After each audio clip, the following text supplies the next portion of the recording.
Welcome to the Salmon Runs YouTube. Enjoy the video. You start by prepping the sticker stock so the holographic layer bonds cleanly.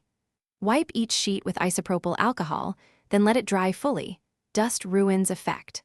Once done, cut art with a small 1/8 bleed to prevent white edges. Load the adhesive transparent film or holo transfer material into your laminator or heat press, following machine settings from the supplier. Make a quick scrap test to confirm temperature and pressure. This avoids wasted sheets and gives predictable adhesion. You now apply the holographic layer with care because alignment and pressure determine the final look. First, secure the holo film with low-tack tape so it cannot shift.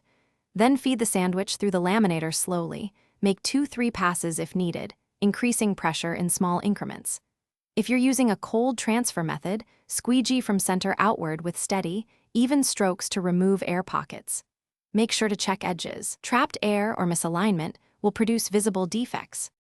You finish by cutting and inspecting each sticker, which completes the process. Keep the protective overlaminate on during contour cutting to prevent scratching. Remove it only after edges are trimmed. If bubbles appear, pierce with a fine needle and press out the air.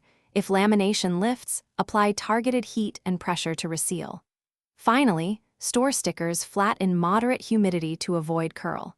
If persistent issues occur, reevaluate temperature/pressure settings and run controlled tests to dial in the correct parameters.